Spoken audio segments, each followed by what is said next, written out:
আওয়ামী লীগের সাবেক পররাষ্ট্রমন্ত্রী শাহরিয়ার আলমের বাবা, যিনি শাহরিয়ার আলমের অবর্তমানে প্রতিষ্ঠানটির চেয়ারম্যানের দায়িত্ব পালন করছেন, তার আশ্রয়ে বেশ কয়েকজন আওয়ামী লীগের নেতাকর্মী সেখানে কর্মরত রয়েছেন। চলমান অপারেশন ডেভিল হান্টে আইন শৃঙ্খলা রক্ষাকারী বাহিনীকে সহায়তা করতে আমরা সেখানে তথ্য সংগ্রহ করতে চাই। এই প্রক্রিয়ার অংশ হিসেবে প্রতিষ্ঠানটির সচিব ভারপ্রাপ্ত তাজুল ইসলাম রনির সাথে যোগাযোগ করে আমরা প্রতিষ্ঠানের প্রিন্সিপাল চেয়ারম্যানের সাথে আলোচনায় বসি। আলোচনার এক পর্যায়ে সেখানে কর্মরত বেশ কয়েকজন অফিস স্টাফ যারা আওয়ামী লীগের রাজনীতির সাথে জড়িত এবং স্থানীয় রাজনৈতিক নেতাকর্মী সেখানে ঢুকে পড়েন এবং আমাদের সাথে বাকবিতণ্ডা শুরু করেন। এর মধ্যে রুম এবং প্রতিষ্ঠানটির বাইরে মব তৈরি করে আমাদেরকে আটকে ফেলা হয়।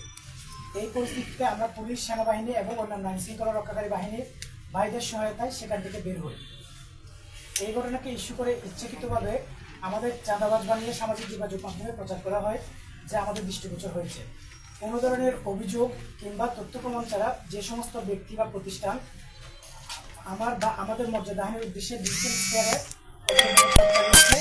আমরা তাদের বিরুদ্ধে আইনি পদক্ষেপ নেওয়ার প্রস্তুতি নিচ্ছি এবং আমরা এই ধরনের ন্যাক্কারজনক ঘটনার ক্ষুদ্র প্রতিক্রিয়া জানাচ্ছি এবং অনতিবিলম্বে ঘটনার সাথে জড়িত আওয়ামী লীগের নেতাকর্মীদের গ্রেফতারের দাবি জানাচ্ছি।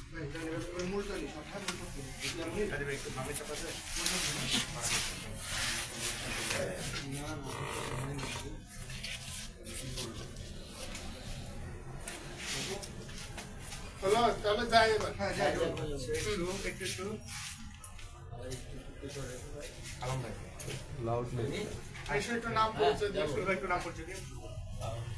আমি গোলাম কিবরিয়া চৌধুরী মিশু, সাবেক সমন্বয়ক বৈষম্যবিরোধী ছাত্র আন্দোলন, রাজশাহী বিশ্ববিদ্যালয় এবং কেন্দ্রীয় কমিটি। প্রিয় প্রিন্ট, ইলেকট্রনিক এবং ডিজিটাল মিডিয়ার সাংবাদিক ভাই বোনেরা, আসসালামু আলাইকুম।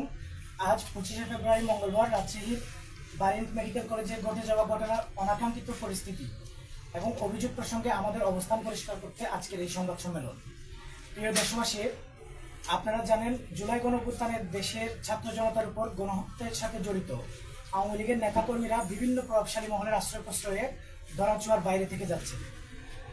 বেশ কয়েকদিন ধরে নগরীর পদ্মা আবাসিকে অবস্থিত বারিন্দ মেডিকেল কলেজ থেকে আমাদের কাছে বেশ কিছু অভিযোগ আসতে থাকে।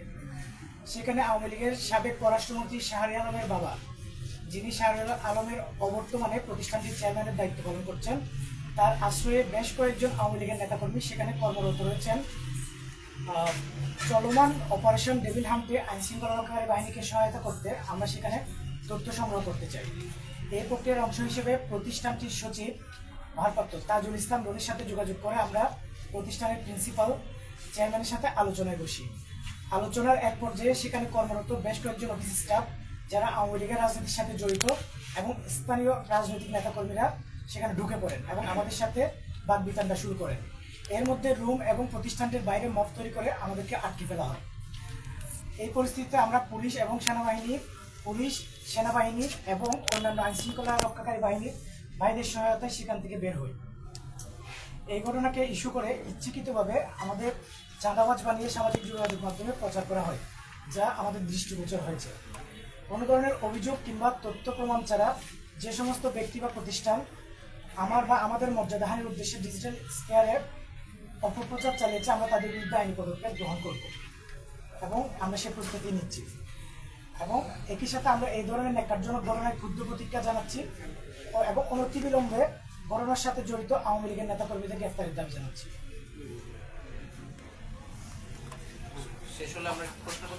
আমার লিখিত বক্তব্য আমাদের এখানে শেষ। আপনাদের যদি কোনো সম্পর্ক প্রশ্ন থাকে আপনারা যে কোনো প্রশ্ন করতে পারেন।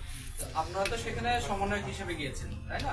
তাহলে আপনাদের এখানে যে সমন্বয়ক যে সংগঠন আছে বা আপনাদের যে অ্যালায়েন্স আছে, বাকি সমন্বয়করা এ বিষয়ে অবগত কিনা যে আপনারা সেখানে এই যৌথ বাহিনীকে সাহায্য করার জন্য আপনারা সেখানে একটা এজেন্ডা নিয়ে যাচ্ছেন, এটা আপনাদের বাকি সহকর্মীরা জানে কিনা? না, সেটা তাদের সাথে আমরা সবার সাথে সেটা আলোচনা করিনি। তবে রাজশাহীর যে জেলা এবং বিশ্ববিদ্যালয় রোগী সাজিয়ে এবং অফিসার থেকে নিচের দিকে পোস্ট পর্যন্ত কর্মকর্তা কর্মচারী সাজিয়ে বেশ কয়েকজনকে সেখানে আশ্রয় প্রশ্রয় দেওয়া হচ্ছে এবং তাদেরকে সেখানে পুনর্বাসনের একটা চেষ্টা চলছিল।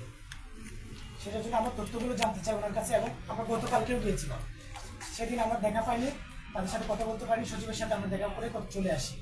আর আজকে আমরা বসে চেয়ারম্যান স্যারের রুমে, সেখানে আমরা বসে বিষয়গুলো নিয়ে তাদের সাথে কথা বলছিলাম।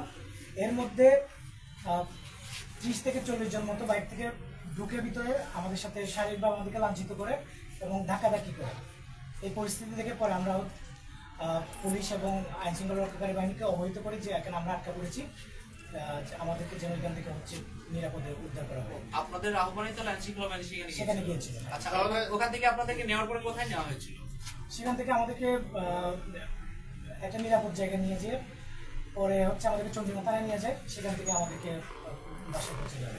আপনি আপনার বক্তব্য বলেছেন যে আপনি ডেভিল হান্ট অপারেশনের সহযোগিতা করার জন্য গিয়েছেন। তথ্য সহায়তা। হ্যাঁ, তো এই ক্ষেত্রে তখন কি অপারেশনটা চলছিল না আপনারা গিয়েছিলেন পরে? না, সেখানে অপারেশন চলছিল না। আমরা অপারেশন ডেভিল হান্টের অংশ হিসেবে সে জায়গায় আইন শৃঙ্খলা রক্ষাকারী বাহিনীকে আওয়ামী লীগের নেতাকর্মীরা বা যারা গণহত্যায় জড়িত ছিল এই সমস্ত মানুষগুলো কোথায় কোথায় লুকিয়ে আছে এই তথ্যগুলো দিয়ে আমরা অপারেশনের শুরুর দিক থেকে সহায়তা করছিলাম। আচ্ছা, শেষ একটা প্রশ্ন হচ্ছে, মানে আপনারা আইনি পদক্ষেপ নেওয়ার কথা বলছেন, অবশ্যই সেটা আমরা কখন নেবেন বা কার কার বিরুদ্ধে নেবেন এটা কি? হ্যাঁ, এখানে দুটো বিষয় আছে। একটা বিষয় হচ্ছে সেই জায়গায় মানে যে মবটা ক্রিয়েট করে আমাদের উপর হামলা করা হয়েছে, আমাদেরকে আটকে রাখা হয়েছে, সেখানে বেশ কিছু আওয়ামী লীগের নেতাকর্মী ছিল এবং আমরা তাদের তথ্য সংগ্রহ করছি, আমরা রাতের মধ্যে মামলার প্রস্তুতি নিচ্ছি, 1 নম্বর। এবং 2 নম্বর বিষয় হচ্ছে যে সেখানে যে চাঁদাবাজির অভিযোগ বা অভিযোগ তো দূরের কথা, চাঁদাবাজ বানিয়ে যেভাবে মর্যাদাহানির উদ্দেশ্যে যে পোস্টগুলো করা হয়েছে সামাজিক যোগাযোগ মাধ্যমে, সেখানে বেশিরভাগ ক্ষেত্রে বেশ কিছু ছদ্ম নামের যে আইডিগুলো বা ফেক অ্যাকাউন্ট থেকে এই পোস্টগুলো করা হয়েছে।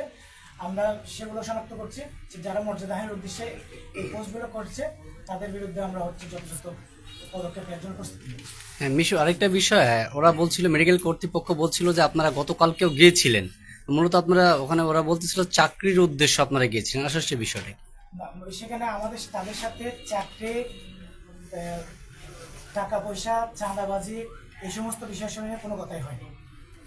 আপনারা তাদের সাথে, এটা আমাদের বক্তব্য, আপনারা চাইলে তাদের সাথে কথা বলতে পারেন, তাদের সাথে আমাদের কী ধরনের কথা হয়েছে সেটা আপনারা অবশ্যই ক্রস চেক করবেন।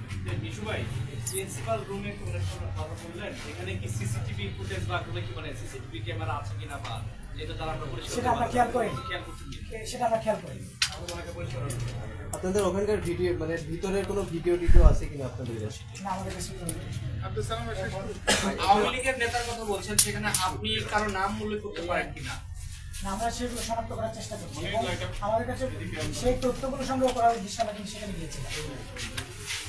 ভাই, আপনারা এখানে 3 জনের নাম পরিচয় দিচ্ছেন, কিন্তু আপনারা বসে আছেন 4 জন এবং ওই ঘটনার সাথে সম্ভবত 4 জন আপনারা জড়িত। আপনারা এখানে প্রত্যেকের সমন্বয়, কেউ সাবেক সমন্বয়, কেউ হচ্ছে মুখ্য সম্পাদক কিংবা হচ্ছে ওই বাকি একজন আসলে কে, তিনি কেন গিয়েছিল? আপনারা বলছেন যে হচ্ছে আপনার সমন্বয় পরিচয়। সালাম ভাই, ওই বাকি একজন কোন পরিচয় সেখানে গেছে? একজন বৈষ্ণবের ছাত্র আন্দোলন কাছে মহানগরের সাথে কাজ করছে। তার তো এখানে সে নাম পরিচয় আমরা দেখলাম না, কেন আসলে আমরা ইনপুট করতে আসলে ভুল করেছি। তার নাম হচ্ছে নাজমুল সাকিব। আপনার পরিচয়টা যদি একটু দিতেন।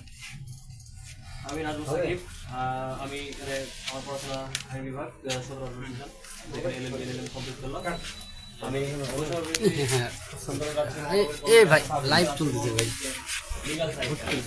আমরা যদি সামনে নাম্বারে হয়ে যায় বিভিন্ন থানায় ডিবিতে ট্রান্সফার করার যে মামলাগুলো, এই মানে আপনি সমন্বয়ক না, আপনার বাকি 3 জন হচ্ছে সমন্বয়ক, কেউ সাবেক সমন্বয়ক, আপনি সমন্বয়ক না আর কি।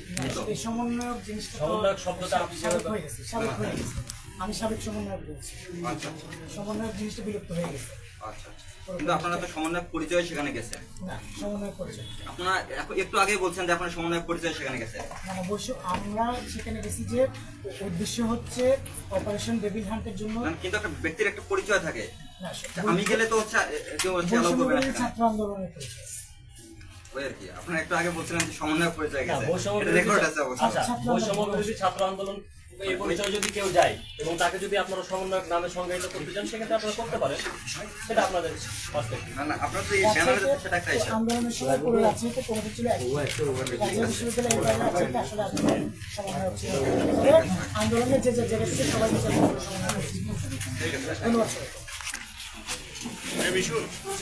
ধন্যবাদ।